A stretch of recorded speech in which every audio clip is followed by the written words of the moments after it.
Previous video lecture में मैंने आपके सामने 39 से 66 तक बीपीएससी मैथ ऑप्शनल में पूछे गए क्वेश्चंस का एनालिसिस दिया था। आज मैं 39 से 66 बीपीएससी मैथ ऑप्शनल में पूछे गए क्वेश्चंस का एनालिसिस पेपर 2 और सेक्शन 2 के लिए दूंगा। प्रीवियस लेक्चर में मैंने पेपर 1 और सेक्शन 1 का एनालिसिस किया था। तो देखें हम लोग, ये जो फर्स्ट कॉलम देख रहे हैं इसमें हमने टॉपिक का नाम लिखा है। ये जो सेकंड कॉलम है उसमें देखिए हमने पेपर 2 को दर्शाया है, और ये जो थर्ड कॉलम है इसमें हमने सेक्शन 2 को दर्शाया है। ठीक है, तो टॉपिक फर्स्ट जो है आपका है एब्स्ट्रैक्ट अलजेब्रा। इसको शॉर्ट में हमने AA लिखा है। एब्स्ट्रैक्ट अलजेब्रा में पहले हम लोग देखें 39th में 2 क्वेश्चन, 40 में 3 क्वेश्चन, 41 में 2 क्वेश्चन, 43 में 2 क्वेश्चन, 44 में 2 क्वेश्चन, 45 में 2 क्वेश्चन, 46 में 2 क्वेश्चन, 47 में 2 क्वेश्चंस, 48 to 58 में 2 क्वेश्चन, 53 to 55 में 2 क्वेश्चन, 56 to 59 में 2 क्वेश्चंस पूछे गए हैं। तो आप यहां देखें 39 से लेकर 56 to 59 तक ये आपका पेपर 2 का इसमें जिक्र है। और यहां ध्यान रखेंगे 60 to 62 से लेकर 66 तक सेक्शन 2 के बारे में बताया गया है। तो अब देखिए सेक्शन 2 में 62 से 62 में 1 क्वेश्चन, 63 में हाफ क्वेश्चन, 64 में 1 क्वेश्चन, 65 में 1 क्वेश्चन और 66 में 1 क्वेश्चन पूछा गया। एब्स्ट्रैक्ट अलजेब्रा का क्वेश्चन एनालिसिस आप देख लिया। अब देखिए इसके बाद रियल एनालिसिस का दिया है। रियल एनालिसिस को हमने शॉर्ट में RA से लिखा है। रियल एनालिसिस का दूसरा नाम मैथमेटिकल एनालिसिस भी है, आप याद रखेंगे।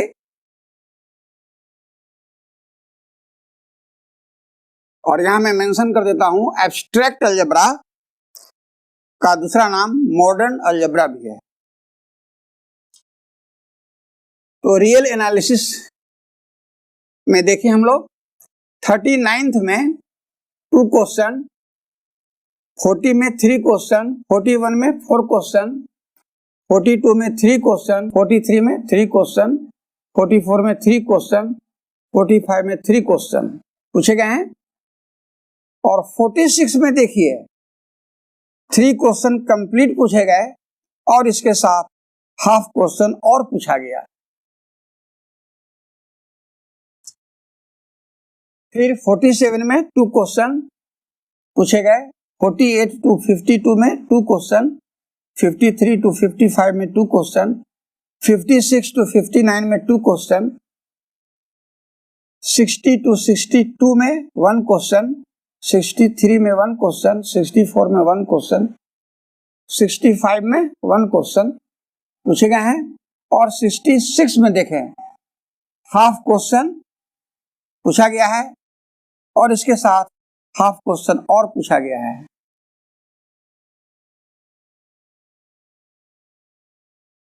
रियल एनालिसिस के बाद हम लोग कॉम्प्लेक्स एनालिसिस को देखें। कॉम्प्लेक्स एनालिसिस का दूसरा नाम कॉम्प्लेक्स वेरिएबल भी है। कॉम्प्लेक्स एनालिसिस को शॉर्ट में CA से हमने लिखा है।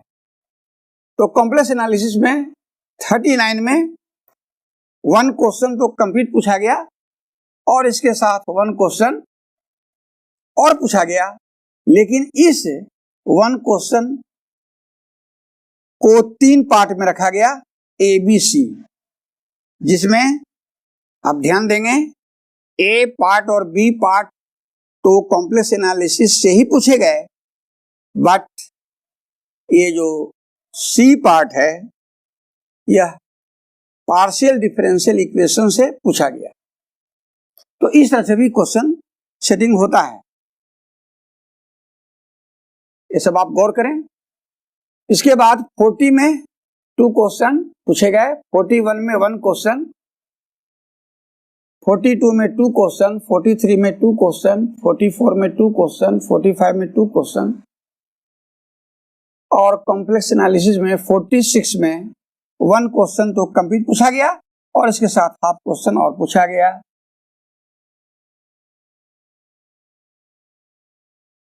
(47) में 2 क्वेश्चन, 48 to 58 में 2 क्वेश्चन, 53 to 55 में कॉम्प्लेक्स एनालिसिस से 2 क्वेश्चन पूछे गए, 56 to 59 में 2 क्वेश्चन, 60 to 62 में 1 क्वेश्चन पूछे गए, फिर 63 में हाफ क्वेश्चन, 64 में हाफ क्वेश्चन, 65 में 1 क्वेश्चन और 66 में हाफ क्वेश्चन पूछे गए। अब देखिए पार्शियल डिफरेंशियल इक्वेशन को। पार्शियल डिफरेंशियल इक्वेशन को शॉर्ट में PDE से लिखा है। पार्शियल डिफरेंशियल इक्वेशन में 39 में 1 क्वेश्चन पूछा गया, 40 में 1 क्वेश्चन, 41 में 1 क्वेश्चन, 42 में 1 क्वेश्चन, 43 में 1 क्वेश्चन, 44 में 1 क्वेश्चन, 45 में 1 क्वेश्चन, 46 में 1 क्वेश्चन, 47 में 2 क्वेश्चन, 48 to 52 में 2 क्वेश्चन, 53 to 55 में 2 क्वेश्चन, 56 to 59 में 2 क्वेश्चन पूछे गए। फिर 60 to 62 में हाफ क्वेश्चन पूछा गया, फिर 63 में हाफ क्वेश्चन पूछा गया, 64 में हाफ क्वेश्चन पूछा गया, 65 में 1 क्वेश्चन पूछा गया और 66 में हाफ क्वेश्चन पूछा गया। तो ये हुआ पार्शियल डिफरेंशियल इक्वेशन का एनालिसिस। अब नीचे देखें रिजिड डायनेमिक्स। रिजिड डायनेमिक्स को शॉर्ट में हमने RDYN से लिखा है। आप यह भी जान लें रिजिड डायनेमिक्स का दूसरा नाम dynamics of a rigid body भी है। तो रिजिड डायनेमिक्स में 39 में 2 क्वेश्चन पूछे गए, 40 में 2 क्वेश्चन, 41 में 1 क्वेश्चन, 42 में 1 क्वेश्चन, 43 में 1 क्वेश्चन, 44 में हाफ क्वेश्चन पूछा गया, 45 में 1 क्वेश्चन पूछा गया। बट 46 में देखिए गैप है, मतलब 46 में एक भी क्वेश्चन रिजिड डायनेमिक्स से नहीं पूछा गया। फिर 47 में रिजिड डायनेमिक्स से 1 क्वेश्चन, 48 to 52 में 1 क्वेश्चन, 53 to 55 में 1 क्वेश्चन, 56 to 59 में 2 क्वेश्चन, 60 to 62 में हाफ क्वेश्चन पूछे गए। फिर यहाँ देखिए 63 में रिजिड डायनेमिक्स से एक भी क्वेश्चन नहीं पूछा गया। फिर देखें 65 में रिजिड डायनेमिक्स से एक भी क्वेश्चन नहीं पूछा गया। फिर 65 में रिजिड डायनेमिक्स से हाफ क्वेश्चन केवल पूछा गया और 66 में half question plus half question पूछा गया।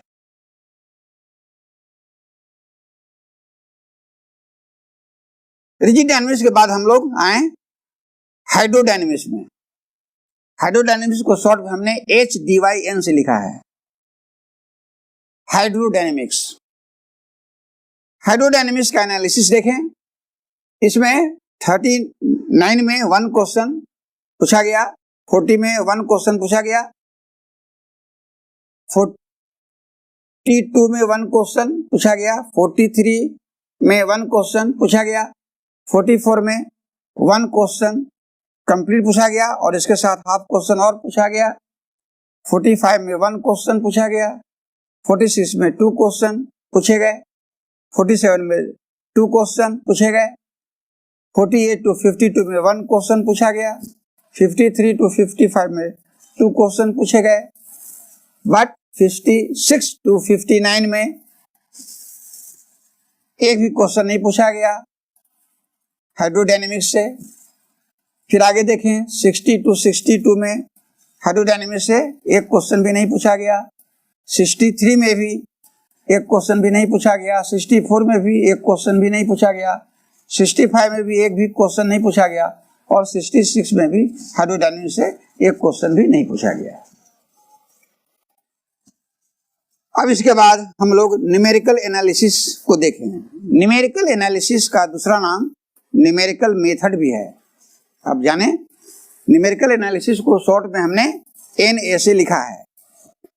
तो न्यूमेरिकल एनालिसिस में 39 में 1 क्वेश्चन पूछा गया। 40 में 1 क्वेश्चन पूछा गया। 41 में 2 क्वेश्चन पूछा गया।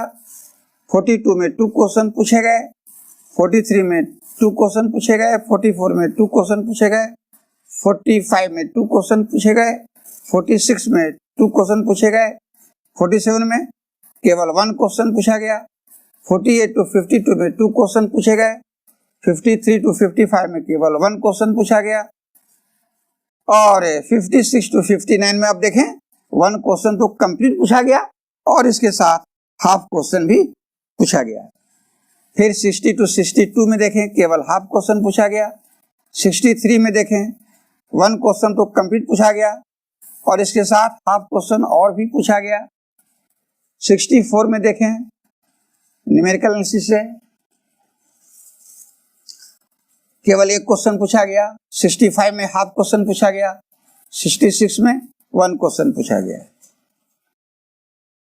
अब इसके बाद देखें प्रोबेबिलिटी एंड स्टैटिस्टिक्स। ये क्या है? Probability and statistics. इसको शॉर्ट में PS से लिखा है। देखें P&S। तो प्रोबेबिलिटी एंड स्टैटिस्टिक्स से आप देखें 39 में 2 क्वेश्चन पूछे गए। 40 में 2 क्वेश्चन पूछे गए। 41 में 1 क्वेश्चन पूछा गया। 42 में 1 क्वेश्चन। 43 में 1 क्वेश्चन। 44 में 2 क्वेश्चन। 45 में 2 क्वेश्चन पूछे गए। 46 में 2 क्वेश्चन तो कंप्लीट पूछे गए और इसके साथ साथ हाफ क्वेश्चन और पूछा गया। 47 में 2 क्वेश्चन पूछे गए। 48 to 52 में 2 क्वेश्चन पूछे गए। 53 to 55 में 2 क्वेश्चन पूछे गए। 56 to 59 में देखिए 2 क्वेश्चन कंप्लीट पूछा गया और इसके साथ हाफ क्वेश्चन और पूछा गया। फिर 60 to 62 में हाफ क्वेश्चन पूछा गया और इसके साथ हाफ क्वेश्चन और भी पूछा गया। 63 में केवल 1 क्वेश्चन पूछा गया। 64 में 1 क्वेश्चन पूछा गया। 65 में 1 क्वेश्चन पूछा गया और 66 में केवल हाफ क्वेश्चन पूछा गया। अब इसके बाद देखें लीनियर प्रोग्रामिंग प्रॉब्लम। इसको शॉर्ट में लिखे हैं LPP, linear programming problem. Linear programming problem में देखें 39 में 2 क्वेश्चन पूछे गए। 40 में 2 क्वेश्चन पूछे गए। 41 में देखिए 3 क्वेश्चन पूछे गए। 42 में 2 क्वेश्चन पूछे गए। 43 में 3 क्वेश्चन। 44 में 2 क्वेश्चन। 45 में 2 क्वेश्चन पूछे गए और 46 में देखिए 1 क्वेश्चन कंप्लीट पूछा गया और इसके साथ हाफ क्वेश्चन और पूछा गया। 47 में 2 क्वेश्चन पूछे गए। 48 to 52 में 2 क्वेश्चन। 53 to 55 में 2 क्वेश्चन। 56 to 59 में 2 क्वेश्चन पूछे गए। 60 to 62 में देखिए केवल हाफ क्वेश्चन पूछा गया लीनियर प्रोग्रामिंग प्रॉब्लम से। 63 में 1 क्वेश्चन पूछा गया केवल। 64 में 1 क्वेश्चन पूछा गया। 65 में केवल हाफ क्वेश्चन पूछा गया लीनियर प्रोग्रामिंग प्रॉब्लम से और 66 में लीनियर प्रोग्रामिंग प्रॉब्लम से केवल हाफ क्वेश्चन पूछा गया। तो यह हुआ 39 से लेकर 66 तक बीपीएससी मैथ ऑप्शनल का क्वेश्चन एनालिसिस। एक चीज मैं आपको यहां बताना चाहता हूं कि देखिए 44 में जो कॉलम देख रहे हैं इसमें यहां मैंने एक टिक लगाया है और यहां देखिए एक टिक लगा हुआ है। इसका अर्थ मैं समझा रहा हूं। एक टिक देने का अर्थ हुआ कि हाफ क्वेश्चन और ये जो हाफ क्वेश्चन है ये दोनों मिला के एक क्वेश्चन पूरा किया गया। एक क्वेश्चन तो ये कंप्लीट था ही हाइड्रोडायनेमिक्स से, और रिजिड डायनेमिक्स से हाफ क्वेश्चन पूछा गया था, और उसी में हाइड्रोडायनेमिक्स का हाफ क्वेश्चन मिलाकर एक क्वेश्चन दिया गया। तो ये आपको मैं एक्सप्लेन कर रहा हूं। आप देखेंगे क्वेश्चन पेपर को तो जो मैं बोल रहा हूं ये आप पाएंगे आप। फिर मैं आपको यहां ध्यान दिला रहा हूं, देखिए 46 में देखें रियल एनालिसिस से हाफ क्वेश्चन यहां पूछा गया और कॉम्प्लेक्स एनालिसिस से हाफ क्वेश्चन यहां पूछा गया। दोनों पर सिंगल टिक लगा हुआ है, इसका मतलब ये दोनों मिलाकर एक क्वेश्चन पूरा किया गया। ठीक इसी प्रकार प्रोबेबिलिटी एंड स्टैटिस्टिक्स में हाफ क्वेश्चन और लीनियर प्रोग्रामिंग प्रॉब्लम में हाफ क्वेश्चन यहां देख रहे हैं, दोनों पर सिंगल टिक लगा हुआ है। इसका मतलब हुआ है कि यह और यह मिलाकर एक क्वेश्चन पूछा गया है। इस प्रकार आगे आप देख सकते हैं न्यूमेरिकल एनालिसिस से यहां देखिए हाफ क्वेश्चन और प्रोबेबिलिटी एंड स्टैटिस्टिक्स से हाफ क्वेश्चन, तो हाफ यह और हाफ यह मिलाकर एक क्वेश्चन पूरा किया गया। फिर आप देखें यहां पार्शियल डिफरेंशियल इक्वेशन में 60 to 62 में देखा जाए हाफ क्वेश्चन पूछा गया, और रिजिड डायनेमिक्स से देखिए हाफ क्वेश्चन यहां पूछा गया है। दोनों पर सिंगल टिक का अर्थ हुआ कि हाफ और हाफ दोनों मिलाकर एक क्वेश्चन ही पूछा गया है।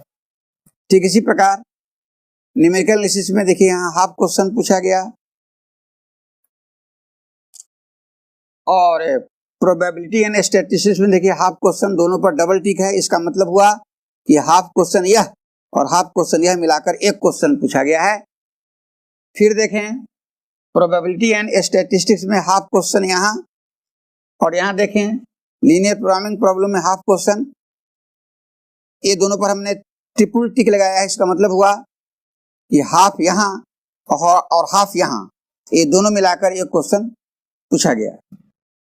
ठीक इसी प्रकार देखें 63 में एब्स्ट्रैक्ट अलजेब्रा में यहाँ देखिए हाफ क्वेश्चन पूछा गया, और कॉम्प्लेक्स एनालिसिस में भी यहाँ देखिए हाफ क्वेश्चन पूछा गया। दोनों पर सिंगल टिक है। इसका मतलब यह और यह मिलाकर एक क्वेश्चन पूरा किया गया। फिर यहाँ देखें पार्शियल डिफरेंशियल इक्वेशन में यहाँ हाफ क्वेश्चन, और ये देखें न्यूमेरिकल एनालिसिस में हाफ क्वेश्चन, ये दोनों पर डबल टिक है। इसका मतलब क्या हुआ, ये दोनों मिलाकर एक क्वेश्चन पूरा किया गया। इसके बाद देखें 64 में कॉम्प्लेक्स एनालिसिस से हाफ क्वेश्चन पूछा गया और पार्शियल डिफरेंशियल इक्वेशन से हाफ क्वेश्चन पूछा गया। दोनों पर सिंगल टिक का मतलब ये दोनों मिलाकर एक क्वेश्चन पूछा गया। हाँ, तो देखिए 65 में पार्शियल डिफरेंशियल इक्वेशन से एक क्वेश्चन, यहां जो देख रहे हैं एक क्वेश्चन, तो इसमें हमसे गलती हो गई है लिखने में। यहां एक क्वेश्चन नहीं पढ़ेंगे, एक्चुअली यहां हाफ क्वेश्चन है। ठीक है, तो अब देखें 65 में पार्शियल डिफरेंशियल इक्वेशन से हाफ क्वेश्चन पूछा गया है और रिजिड डायनेमिक्स से हाफ क्वेश्चन पूछा गया है। ये दोनों पर डबल टिक का अर्थ हुआ कि हाफ यह और हाफ यह मिलाकर एक क्वेश्चन पूरा किया गया है। करेक्ट। अब इसके बाद देखें हाफ क्वेश्चन यहाँ देखिए सिंगल टिक है और हाफ क्वेश्चन यहाँ सिंगल टिक है। इसका मतलब हुआ कि न्यूमेरिकल एनालिसिस से हाफ क्वेश्चन ये और लीनियर प्रोग्रामिंग प्रॉब्लम से हाफ क्वेश्चन यह हाफ मिलाकर एक क्वेश्चन पूरा किया गया है। इसके बाद हम लोग 66 के कॉलम में देखें, सिंगल टिक यहाँ है और देखिए सिंगल टिक यहाँ है। पहले सिंगल टिक पकड़ें तो हाफ क्वेश्चन रियल एनालिसिस से यहाँ और half question probability and statistics से यहाँ। तो हाफ यह और हाफ यह मिलाकर एक क्वेश्चन पूरा किया गया। फिर देखिए कॉम्प्लेक्स एनालिसिस से हाफ क्वेश्चन यहाँ डबल टिक और यहाँ डबल टिक पकड़िए। पार्शियल डिफरेंशियल इक्वेशन से हाफ क्वेश्चन, तो यह हाफ और यह हाफ मिलाकर फिर एक क्वेश्चन पूरा किया गया। इसके बाद देखें ट्रिपल टिक और यहाँ पकड़ें ट्रिपल टिक, तो यह हाफ क्वेश्चन रिजिड डायनेमिक्स से है और यह half question linear programming problem से है। तो अर्थ यह हुआ कि हाफ क्वेश्चन ये और हाफ क्वेश्चन ये मिलाकर एक क्वेश्चन पूरा किया गया। अब यहाँ देखिए जो एरो का मार्क दिए हैं और यहाँ पकड़ें एरो मार्क। अब समझें कि हाफ क्वेश्चन रियल एनालिसिस से है और यह हाफ क्वेश्चन रिजिड डायनेमिक्स से है। तो यह हाफ और यह हाफ मिलाकर एक क्वेश्चन पूरा किया गया है। तो इस तरह से मैंने आपको विश्लेषण करके बताया हूं कि इस डाटा को अच्छे ढंग से आप समझ पाए मैं किस तरह से इसको पेश किया हूं आपके सामने। तो मैं समझता हूं कि आप मेरे इस विश्लेषण को अच्छे ढंग से समझ गए होंगे। मैंने जो भी इसमें लिखा है आप क्वेश्चन पेपर को देखेंगे तो बिल्कुल सही पाएंगे। काफी मेहनत से इसको मैंने तैयार किया है आपके लिए। तो इस क्वेश्चन एनालिसिस को देखने से यह साफ पता चल रहा है कि किस टॉपिक से कितने क्वेश्चंस विगत वर्षों में पूछे गए हैं और यह भी साफ पता चल रहा है कि किस टॉपिक से क्वेश्चंस अधिक पूछे गए हैं और किस टॉपिक से क्वेश्चंस कम पूछे गए हैं। पेपर 1 और सेक्शन 1 का एनालिसिस हमने प्रीवियस लेक्चर में दे चुका हूं। ठीक उसी प्रकार से पेपर 2 और सेक्शन 2 का एनालिसिस यहां दिया गया है। तो मैं यहां यह बता रहा था कि किस टॉपिक से क्वेश्चंस अधिक हैं और किस टॉपिक से क्वेश्चंस कम हैं, ये साफ स्पष्ट पता चल रहा है। जैसे देखिए एब्स्ट्रैक्ट अलजेब्रा से क्वेश्चंस अधिक पूछे गए हैं, रियल एनालिसिस से भी देखिए क्वेश्चंस अधिक पूछे गए हैं, कॉम्प्लेक्स एनालिसिस से भी क्वेश्चंस की संख्या अच्छी है, पार्शियल डिफरेंशियल इक्वेशन से भी देखिए क्वेश्चंस अच्छे पूछे गए हैं। लेकिन यहां से मार्क कीजिए रिजिड डायनेमिक्स, हाइड्रोडायनेमिक्स, ये जो दो टॉपिक है इससे क्वेश्चंस कम पूछे गए हैं। न्यूमेरिकल एनालिसिस से फिर देखिए क्वेश्चंस अच्छी संख्या में पूछे गए हैं। प्रोबेबिलिटी एंड स्टैटिस्टिक्स से क्वेश्चंस जो है सो पूछे गए हैं, लेकिन इसका उतना महत्व नहीं है। लीनियर प्रोग्रामिंग प्रॉब्लम से भी क्वेश्चंस पूछे गए हैं, लेकिन इसका भी उतना इंपॉर्टेंस मैं नहीं दे रहा हूं। तो मैं आपको बता देता हूं abstract algebra, real analysis, complex analysis, partial differential equation और न्यूमेरिकल एनालिसिस, कम से कम जो मैंने यहाँ टिक लगाया है इतने टॉपिक्स को अच्छे ढंग से तैयार कर लेंगे तो मेरा पूर्ण विश्वास है कि आप बीपीएससी मैथ ऑप्शनल एग्जाम में अच्छे मार्क्स ला सकेंगे, इसमें कोई दो मत नहीं है। तो ठीक है, इस एनालिसिस का आप स्टडी करेंगे, इससे आपको परीक्षा की तैयारी का अच्छा रास्ता मिलेगा। तो ठीक है, मेरे चैनल मैथ डिस्क्राइबर को सब्सक्राइब कर देंगे, लाइक कर देंगे और शेयर कर देंगे।